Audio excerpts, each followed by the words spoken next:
Yo, what's up? What's up? It's the Hungry Millennial back again with yet another Proactive Pragmatism.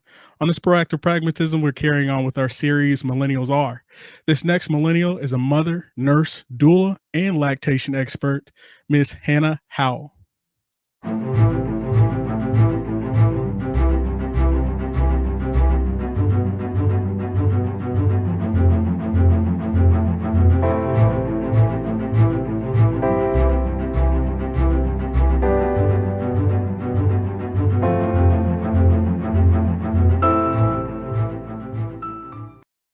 Hannah, what's up? Welcome to the podcast. I'm really excited to be here. Thanks for having me. I appreciate you coming on. I'm really excited to learn about this whole doula thing. Like I see it's a very pivotal part of your life, and I, as a father, made when I first found out my Zayla was being born, I made a lot of missteps. Running my mouth about things I didn't understand, like breastfeeding and things like that. Like guys, we just don't know. We're logic brain guys, so we just it doesn't make sense to me. So. Gotcha. Yeah, a lot of people make those kinds of I don't want to call them mistakes. We just not been tools. We've not been given the tools to really navigate that space the way that it's intended to. We're intended to. So give yourself some grace on that. No, I appreciate that. So to start the podcast off, I want you to, can you explain to the audience what a doula is? Yeah, so a doula is a non-medical support person for a pregnant person or birthing person or a post labor. So that is what a doula is. We are non-medical. We are there purely for support and information to help you become your own advocate versus us actually advocating for you, if I might say that. Okay, that makes sense. But so I'm a little confused here. So as I was doing my research, I realized that a doula is not a midwife. What's Right. the difference there, and what care can a midwife provide that a doula they're not really allowed to, or how does that work? So a midwife, to put it in layman's terms, I always explain it as a doula is from the waist up, and a midwife is from the waist down. I'm going to go into that a little bit more in depth because becoming a midwife is my goal. But a doula can purely just support you. From my perspective as a doula, I give information on what labor is going to be like. Or in pregnancy, we talk a lot about dietary things. We talk a lot about just things to expect throughout the prenatal period, throughout, labor, and then throughout postpartum. I teach techniques on how to breathe. I teach techniques on positioning in labor. And, just to have the most successful outcome for whatever it is that you plan. Just geared around whatever the situation is for your particular pregnancy. So I go to natural labors. I've been to home births. I've been to mostly hospital births. And in that, I've also been to C-sections too. So people hire me for planned C-sections. So we're not just for natural birth. But as far as a midwife is concerned, they can do preconception counseling, which a doula can do as well, but they do it more from a medical aspect. They have a lot more in-depth knowledge about how the body works. And, there's kind of an aspect of being licensed and certified and, the level of education you have to go. So there's layers to it. Some of them they're CPMs, which are certified professional midwives. And then there's licensed midwives, and then there's certified nurse midwives. And going into that, you have a really, really long on and state restrictions and things like that, because it all varies state by state. But for the most part, your certified nurse midwife is going to care for you medically. but also holistically. Okay. So what made you choose to go the doula route versus the midwife route? Because I mean, does it have a lot to do with the lactation? You know, how do those two things go hand in hand? Um, so they actually all lactation can follow anybody. You don't have to Mm, be like a medical personnel or anything like that, or a mm. doula to be in lactation. So anybody can do lactation. But Okay, I'm gonna start. I mean, hey, there are, I know some fabulous groups out there dedicated towards having helping dads support lactating, like, or I don't even want to say dads, but partners for lactating partners. But so I chose to be a doula first because I knew what support didn't look like. Mm, I knew that I had the information, I had the knowledge to help support people. And that's what I was just doing naturally because everybody called me to be at their birth because I was the one who had the kids. Uh, and so it just kind of turned into this thing where I was like, yeah, like this feels good. Like this is where I need to be. But then as I began to navigate new territory and understand that my knowledge was a little more in depth, and my capabilities were, um, you know, I don't really know. They were a lot more extensive than I ever thought they would be. I okay. decided to become a nurse midwife, especially with the lack of change that we've had in maternal mortality and morbidity in the state of Illinois since like 2015 has been the same. And so, and even in the nation, we have some of the worst rates of maternal death Mm, world. So that really struck with me. So that I started out as a doula and I'm going to end as a midwife. okay. Okay.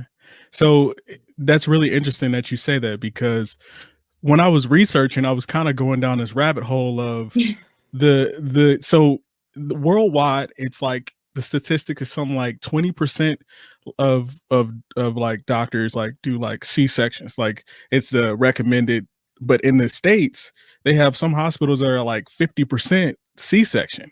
Yeah. And then they have like 30% like on average across the United States. And a large amount of those C-sections are African American women. And so which kind of scares me because I'm like, you know, the country and how we've come along and how we've progressed, but we haven't progressed at the stage of beginning in life.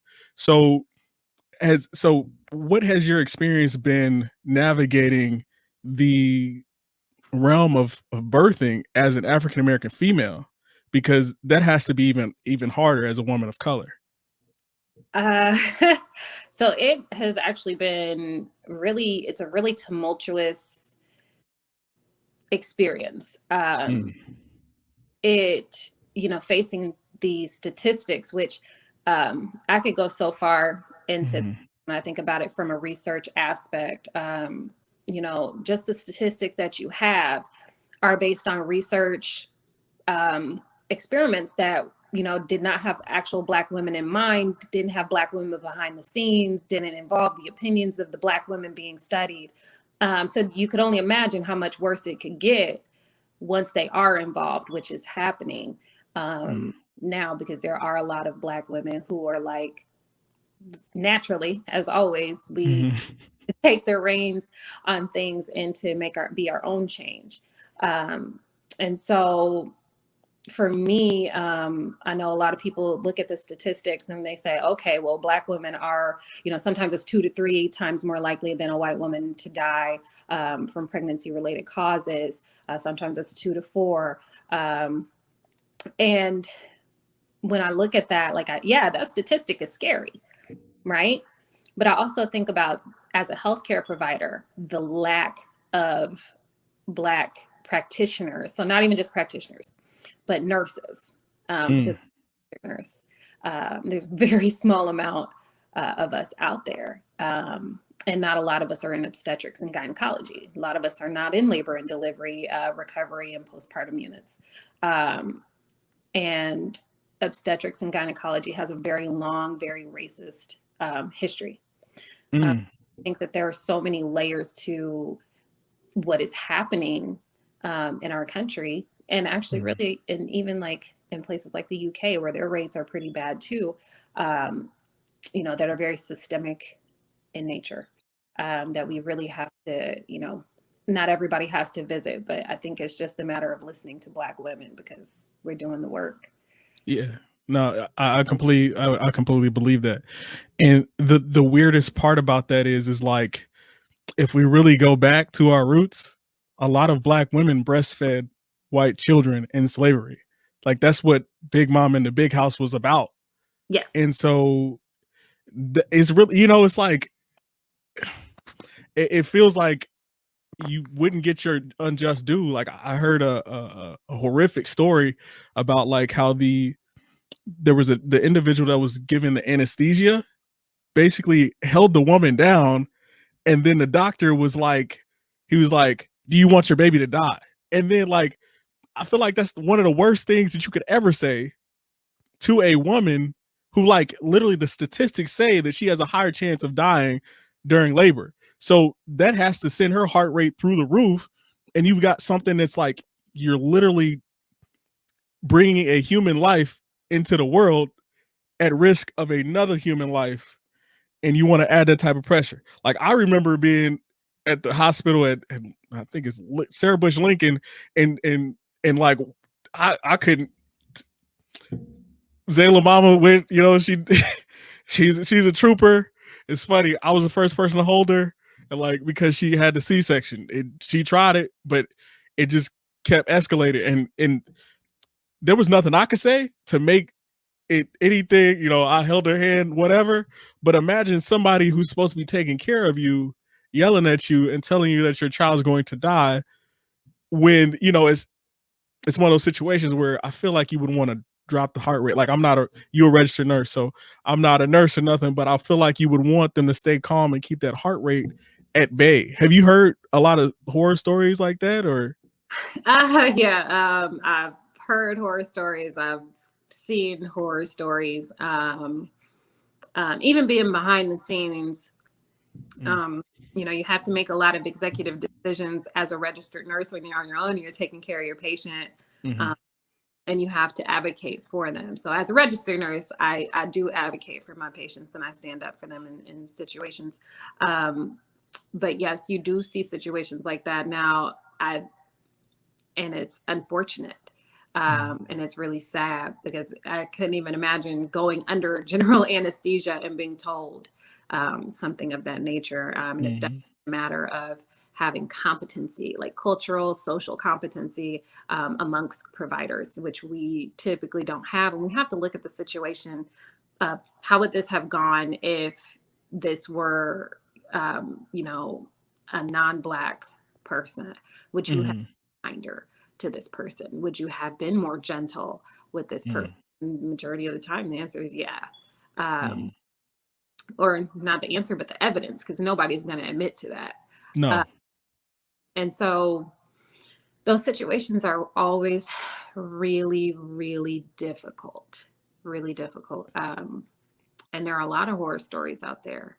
But we are working to turn those horror stories around and turn them into successful stories for our families, because that's ultimately what matters, is that we have a community that is thriving, that is, less at risk for different health complications. And it starts with conception, preconception, actually. And it also, it starts there, starts with taking care of the pregnant person and the baby. And so we're really working hard to do that. Okay. So what are some conversations? So does this conversation, is it a conversation between the doula and the doctor, or is there a rapport building there? Because I've heard, like, a lot of times in the system, and here's the thing, is like, a lot of times I can only go off of my experience with doctors, and a lot of times you only see them for 5 minutes. They pop in, they pop out, they gone. And they're the one that's making the most money. So you're putting a lot of weight on the nurses and the staff and all of those individuals. So what are some things on the micro level that we can do as individuals to have this conversation and to improve the quality of not just African-American births, but just births Oh, in general? I think it starts with doing your research, Okay. understanding your own health, trying to understand your Mm. own health is a really great foundation. Reaching out to, those professionals that are out there, reaching out to a doula, reaching out to a midwife in an OBGYN practice, and setting up interviews. I know a lot of people, Okay. they're like, we're just going to go with this doctor because that's who we were referred to, or my friend went to them and they really liked them, but like then they have a totally different experience than their friend because they didn't do their research. And I just encourage everybody to just ask all the questions, ask what their philosophy is on birth. Mm. I think that will give you a really great idea of who it is that you're seeing, because if they take the time to answer that question, then you might have somebody that's patient and open to discuss things with you. But I definitely think it's a matter of doing. You really have to be your own advocate, Mhm. and reach out to those people, or individuals out in your community to find the support that you need. Support is everything. Okay. Okay.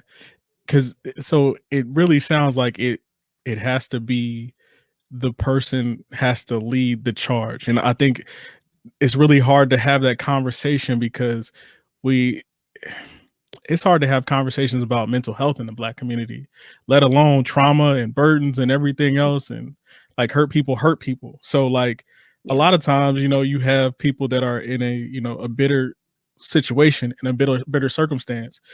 And I'm glad that you did highlight communication, because I don't think people understand how far communication goes, especially bridging the gap as African Americans and talking to, people of fairer skin. And that doesn't necessarily even mean white people, just Hispanic people, just people in general, Body. because it's a tough conversation.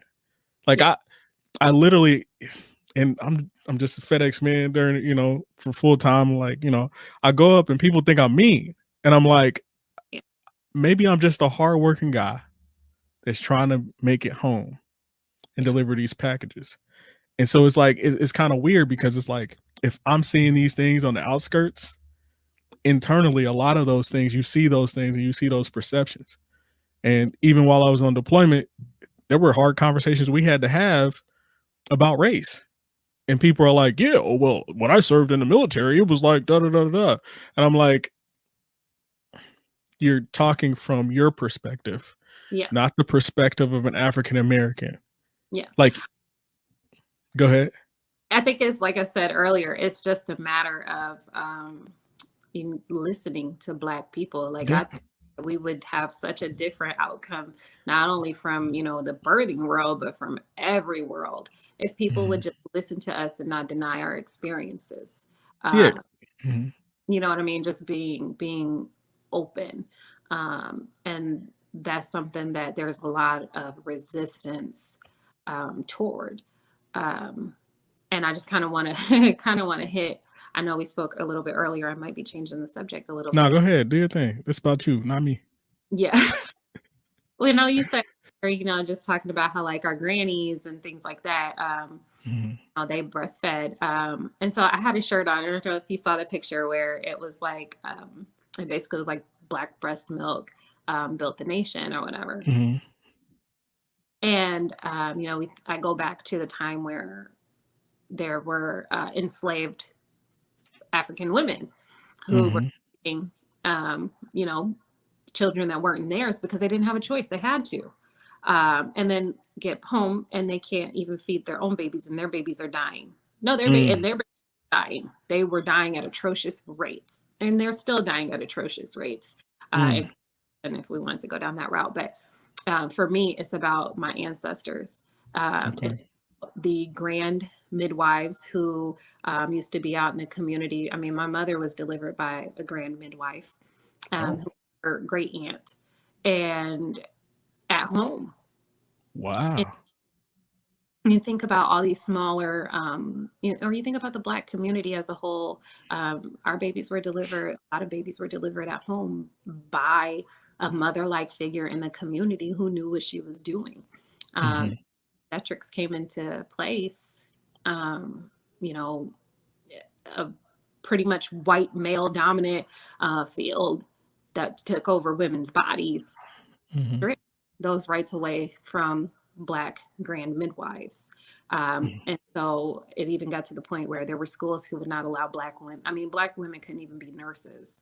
Um, yeah, there's a long history of even being accepted into nursing school, let alone midwifery school. Like there are schools right now that are have diversity pacts that they have, you know, to start complying, because they know that they have a very long racist history from their founders who denied Black students. And so just kind of going back to the fact that, you know, this has such a long historical and systemic just effect and connection is really important to emphasize. I'd be doing myself a disservice if I didn't mention that. No, I agree. And I want to clarify for the audience. This is a dialogue. And the reason why we're having this dialogue is so people can actually seek to understand versus seek to judge. We're not saying that our causes are better than anyone else's. We're addressing the fact that a lot of times our issues they get swept away and swept under the rug because nobody's had these conversations. I had a conversation with a FedEx driver who didn't know any history on racism or anything, and his wife is of mixed race, and so it's very interesting. They love us in certain ways, but the root cause is we can't get it right to even have the dialogue because they feel like we're saying our house is burning down. They think that we're saying we don't care about the rest of the neighborhood. And the truth is our house has been burning for a really long time. So we need to help ASAP emergency. And we're some of the most when it comes to having the conversations and coming to the table and asking for help, we're some of the most, you know, understanding people. Like we're actually a lot more understanding than we probably should have been in the past in certain situations. People don't realize that I believe it was Ruby Bridges. She like it was less than what 60, 70 years ago that like classrooms were integrated. Like we're talking about like we literally weren't allowed. You and I, we both have bachelor's degrees. We literally weren't allowed to even come anywhere near a classroom. Yeah. And the truth is like, even when we got the chance, they didn't want us there. And when we built our own hospitals, when we built our own schools, they came to our towns and burnt them down because they didn't want us having our own things. Like there's such inside of the system, people can't help but be upset and be enraged about a lot of things that are going on because we've gone neglected for so long. And I think that's really what we want to get across here, especially with the dynamic of, you know, doulas and things like that. That's why it's extremely important in the African-American community. And so my question is what would you suggest for like, how would we, because I have this issue sometimes because I've gone where I've gone and I've been where I've been, reaching out to the African-American community to have these conversations. Where does that dialogue start? The dialogue starts in the introduction. Okay. I guess if I had to give it like a personal testament to how I make things more comfortable, because for me and my role and what I do, a lot of people are like, we don't see Black nurses in the, like, most people are very surprised when they see me. And I can usually pick up on it. And I'm like, you know, I make sure that I introduce myself and that I am myself. But that I alleviate, you know, specifically like, you know, anybody's fears. I sit down next to them, I hold their hand. And I say, I'm here for you. And I don't care like what race you are. I don't care what cultural background you are. You know, I love the idea of being here for any and everybody.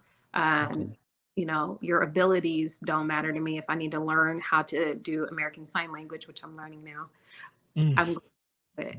Outstanding. That I love it. I love it so much. But so just depending on the situation, whether it be a woman who looks like me, I say, hey, I'm here for you because you look like me. And I know what it's like. And I'm going to protect you to the best of my abilities. But I also make that known for everybody else as well. So I do that out there because I know that we serve a very diverse audience. But let's talk Black women. Sis, I'm here. I got you. And typically, all it takes is a look, right? Yeah. I got you. So that's beautiful because it's also like with the troops, they're like when I was deployed, there were very few of us, and even more few of us are officers. And so they're very hesitant to trust even the ones that are officers because once you become a part of a certain subset of people, you see a lot of those African American officers. I don't know. I don't want to call it straying, but like they want to fit into the system so bad that like it's almost like they neglect and forget where, you know what I'm saying? Like the people that they come from. Yeah. Yeah. And you know, one of the greatest things that I ever did is I like your philosophy on being there for everybody. Is I'm there for all the troops. Black, white, green, blue, male, female. I'm like, look, if you got a problem, come to me, but make sure it's worth the actual problem. Because a lot of times we can step on our own toes and be like, well, I'm not getting this because I'm not getting this. And then I ask them, I'm like, okay, so how did you go about this situation? And I get checked all the time too, as well. You know, some of my closest peers in white, brown, I mean, at a white chief, he talked to me. He's like, hey, big dog, you got the muscles, you going in there, you having these conversations and people, you know, like you have to realize how you carry yourself because they take it in a different way, you know. And it's like, because I mean, African Americans, I mean, we be vibing, we get loud, we're very expressive. And so it's off-putting to people, but like they love it because they love hip-hop, they love the things that we produce. But when it comes to having the other conversations, it's like they'll be like, oh well, I listen to this too, I do this too, you know what I mean? It's very dismissive. It's Yeah. And I'm like, in order for us to bring you into the group, you really audience, if you really want to be tight with us, be willing to have the real conversations with us. Authentically. Like, don't bring any of those stereotypes to the table. We're not just talking about the N-word. We're not just talking about slavery. You know, we're not just talking about those things. We're talking about live.com. You got life experience, I got life experience. And the other thing is I'm like, it's not a fact. Like I get, and here's the beautiful part about you talking about you reached out to other people as well, because it's like when you're having those conversations, I'm not saying that you weren't poor, that you didn't grow up in poverty. I think we came from Murfreesboro, Illinois, Carbondale, Illinois area. Like the 99% of the town is under the poverty level. So that's like, what you know. Yeah. So yeah, I feel that. That actually that has helped a lot too on my journey is being able to see, like I said, we come from Murfreesboro, but I just kind of want to go back to what you said as far as like, no, it's not just the overt racism where it's like you know what I'm saying, just something blatant. It's I've been like denied a lot of jobs because people say that I'm too strong. I'm a one-woman show because there are a lot of people threatened by a Black woman's presence to make change. A lot of people see that change coming and they're like, no, we're comfortable in our racism that's not overt. I just encourage people to have these conversations with their friends. Like I'm usually open to having conversations that don't take up too much of my energy because you got to pay me for it. But but conversations, but being authentically yourself you know, asking where these stereotypes came from and where they originated, because we all know, like, we can tell you exactly where these things came from. But, you know, also just if you see something happening, or you feel, you know, you see somebody being mistreated or being judged at a much higher caliber than someone else, really question why. Like, man, could that really be it? You know what I mean? Because we all have I mean, you could put two Black people in a room, and we're going to have a plethora of stories, you know, as to the missed opportunities that somebody could have helped us. Of course. Yeah, for sure. And that's beautiful that you talk about the missed opportunities where they could have helped us. That's why I started this podcast, because millennials is still a subset of a entitled generation. And then you even have even more subsets, you know, whatever orientation people go by, different things like that, right? And then it just becomes this conversation where people are confused. And like at the bottom root of it, people are people. And like it's about the people. The problem is we forgot about the people. We look at social media and we dehumanize human beings. Like that's the hard part. Like even like from a male to female, all that, you know, the whole, you got all the Derek Jackson stuff going on out there and all that craziness. And it's like, it's hard because the realistic truths need to be addressed. Like, we are fallible and we are human beings and we do make mistakes, but that's not a reason to continue to judge somebody or disregard a whole element of people. And the problem is we live in a country where change is always happening. So if you don't change and get with the flow, pretty soon Hannah might buy you out. You know what I'm saying? Like, money and life is moving. So you really want to be, I think it's important that people really want to be on the inside of the conversations, having these conversations, because there are shakers and movers that are coming in a community that are making different things happen. And that change is inevitable because more and more of the population is becoming less and less minority. And so go ahead. Could go a minority too, because minoritized. So many perspectives, but go ahead. No, you good. So my question is so how can so if today, so say you got I don't know, let's start at a number. $1 million grant, where would you start in the birthing system? What would be your first?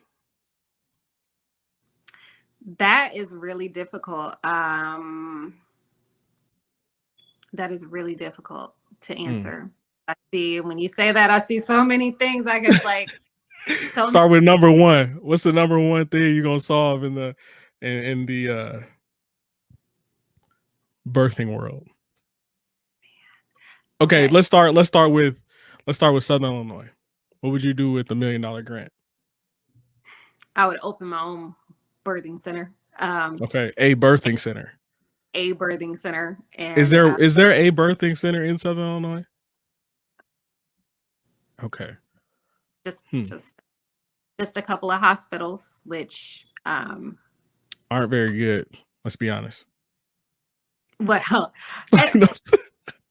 have all of our rural communities that, you know, they have babies out in rural communities too. Like, there's places I never even heard of. But honestly, it would be that, and I would pick a place that was closer to those rural communities. For instance, like Cairo, Illinois, or in those down in that area, or even in like the people that are from like the Harrisburg area. You know, those communities need somewhere safe to birth their babies. And that is probably my number one thing that I would do. But to give an idea of what a couple other things that I struggle with that answer is training Black doulas. Training for Black doulas. I would create a scholarship fund and train or mentor aspiring Black nurses. And I would also pursue legislation. Okay. So just to give an idea of the different perspectives that I have on the things that I personally would like to change, those would be it. I would create my own table. Okay. So communities, legislation, increasing the amount of healthcare that is available to rural communities in general. Because that's super vital, because babies out there, like, rural communities pay taxes and they go directly into the United States government, a bunch of these things. And if we solve these issues on the micro level, we don't have nearly as many issues on the macro level. Yeah. Because I mean, babies they develop so much within like the first few months. Yeah. And that's pivotal to their growth.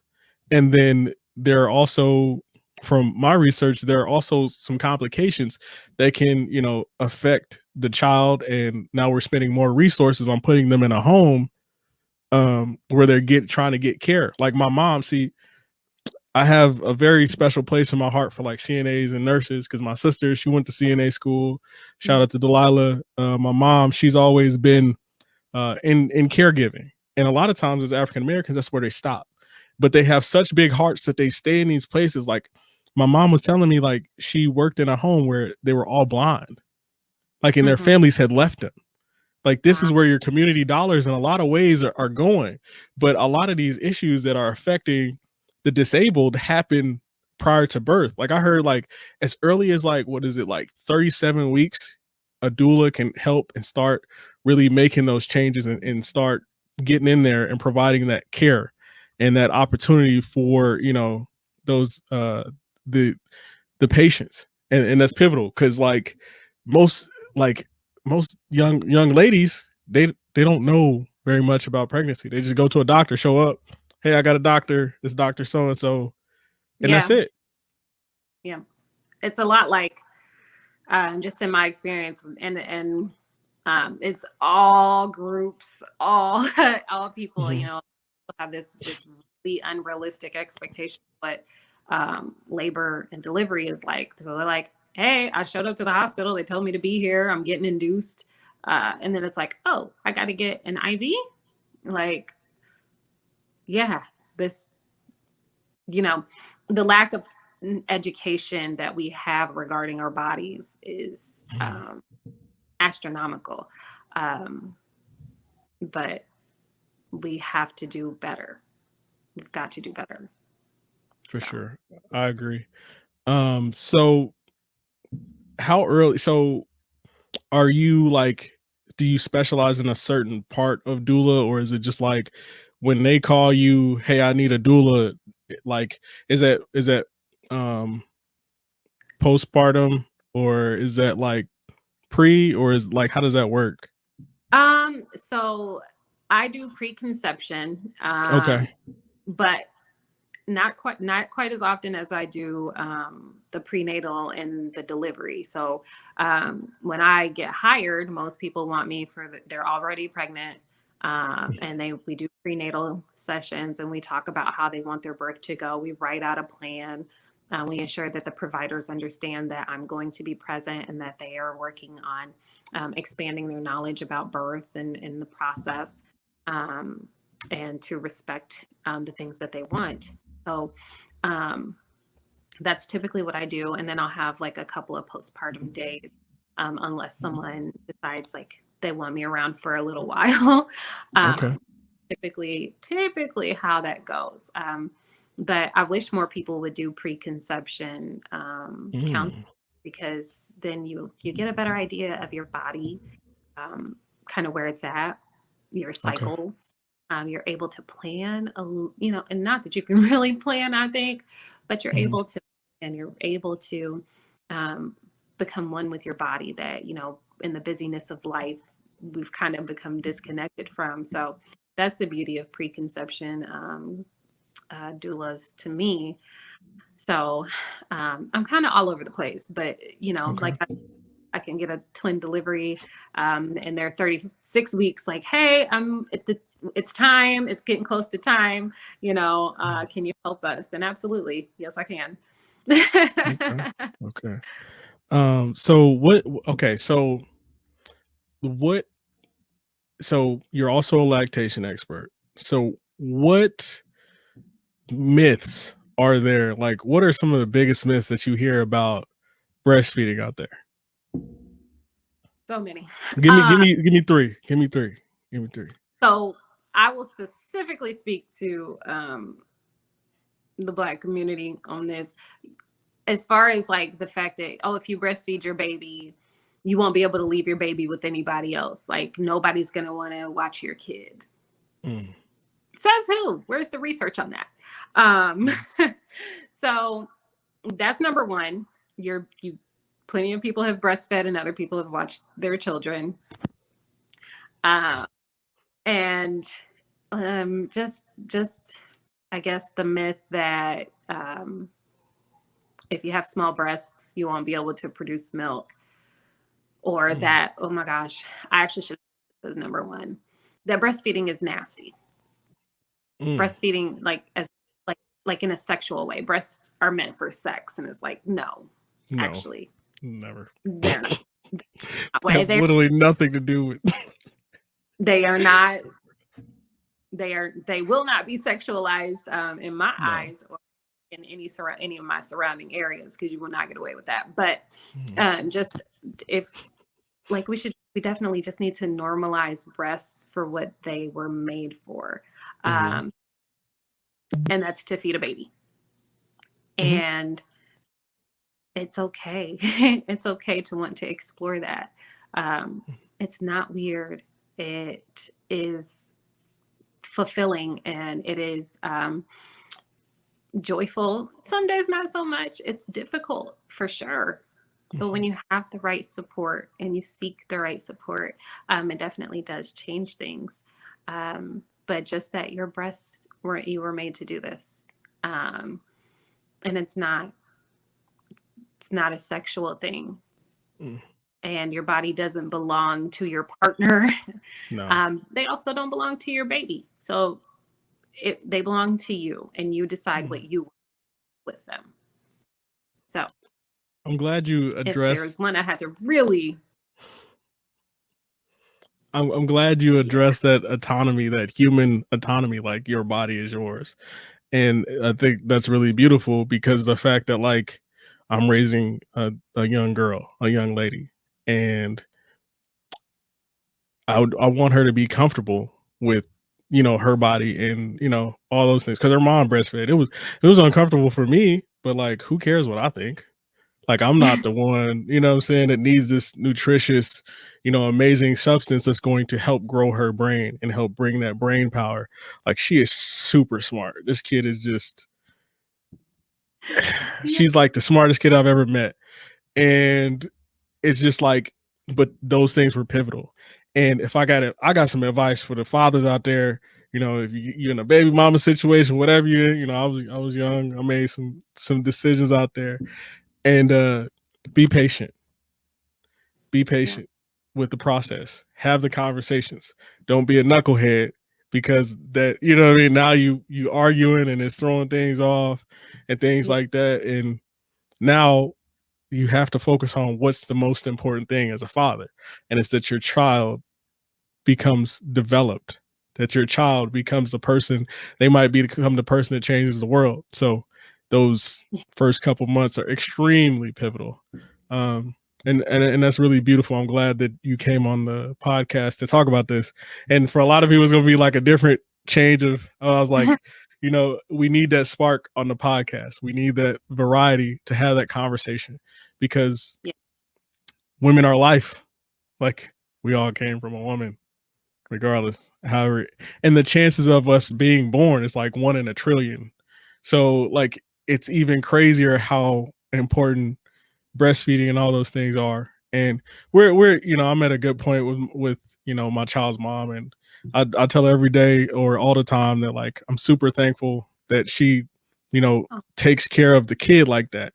Because I mean, I'm a military dude, like you know, I'm kind of all over the place, but I think it's important that you have strong fathers who support, the breastfeeding movement, and like tell your bros like, hey dog, it ain't even about that. Let them go ahead and eat. That's like me staring at you while you got a burger and me being all up in your face. You know what I'm saying? Like, it makes people super uncomfortable. And I think it's those conversations that lead to change. So go ahead. Topic that needs to be discussed. So No, for sure. So Hannah, do you have any questions for me or anything about the podcast or anything before we, I feel like, okay, so where I always like to ask men okay, and people who identify. I apologize because I'm trying to work on my language, but as a person who identifies as a male, right? What do you picture yourself doing during labor if you had to do it over again? Ooh, that's rough. I'll be honest, I ain't even look down there. I was just trying to hold the hand. I was the hand holder. I was getting yelled at. I didn't really know what to do. You know what? Let me be honest. If I had a doula, I'd go, hey, doula, what should I be doing right now? How can I best support? I've been at work. How can I best support this situation? Like, that's also pivotal. It's like dudes ask, hey, how can I best support you? And sometimes it got to a point where it's like, get out of my face. And I was like, okay, over here on this little couch over here. That is a thing. I like to ask. I know like time's kind of getting there, but like I like to ask that question because like doulas do involve the dads. We don't abandon you. We teach you how to do double hip thrusts, and we teach you how to do massage and trigger points to help induce labor, and we it's inclusive.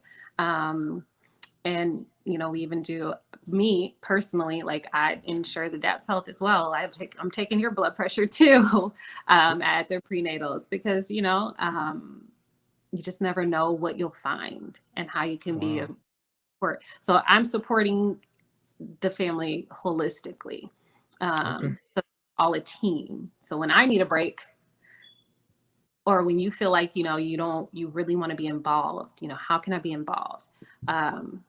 That I'm there. Even like in lactation, a lot of people are like, well, I want to feed the baby too.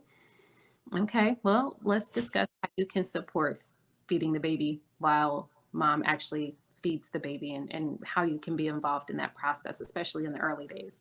So that's outstanding.